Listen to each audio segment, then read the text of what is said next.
any type of retirement is a dream for most people.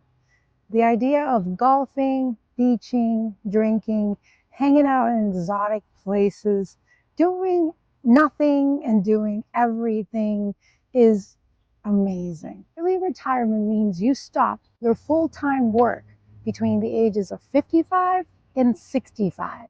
The idea of early retirement quickly ends when we think about healthcare. In the United States, when we retire at 65, it means that we can join the Medicare system. So Social Security kicks in and you can join that system and your health care is fairly affordable. So what happens if you want to retire at 50, 55, 60, even 64? Are there other options? For some of us, working until 65 is okay. I mean, your bank account is going to look real great. It's going to be nice and padded, and then you can hopefully go into retirement happily with a crap ton of money in the bank. The question is, do you want to wait until you're 65? As we get older, we are running out of time. We're running out of health. We might have plenty of wealth, but will we have enough time and health to be able to spend that wealth? Probably not. We're going to be talking about 6 different options about what we can do to retire a little early and be able to have health care. Number 1, the Affordable Care Act, or some people still call it Obamacare. You can get it. It's easy.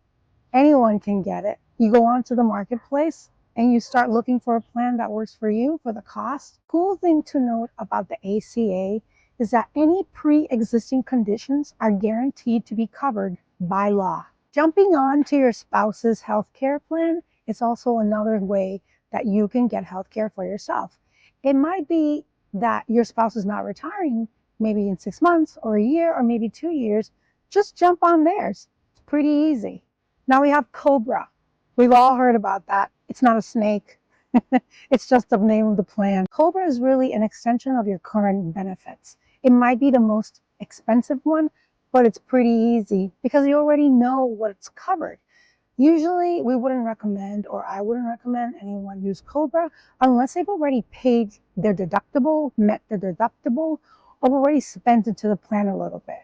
But if you're retiring in July of 2025 and you've already used the plan from January to July, then just keep using COBRA for the rest of the year. Short-term major medical. This is really for folks that are fairly healthy. The interesting thing about this is similar to what you have now, but it's not. You got to be careful with the benefit. The other thing with this one is that it has an underwriting component to it.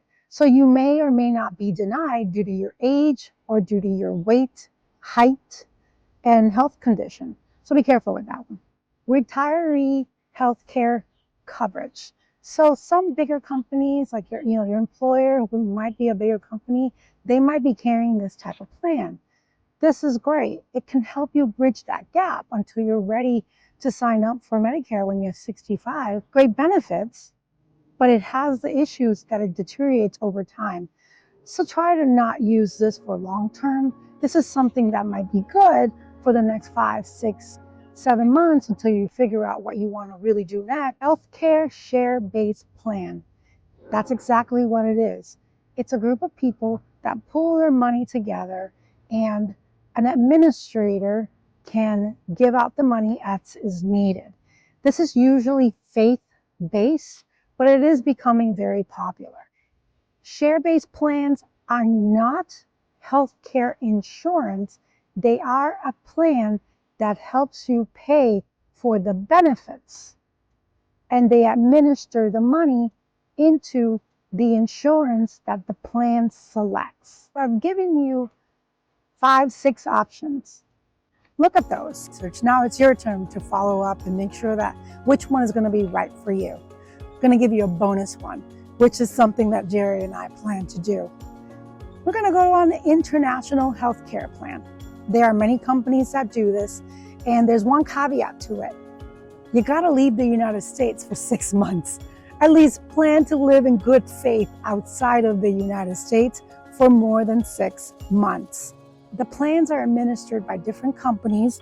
They cover you in about 200 different countries around the world, and you could choose if you would like to add the United States back onto the plan. The problem with that is it becomes expensive. The United States is still one of the more expensive countries in the world to have health insurance in. I hope these options can help you figure out if retiring early is for you. I also hope our conversation inspires you to dream a little bit. Thanks for listening, and as usual, happy savings.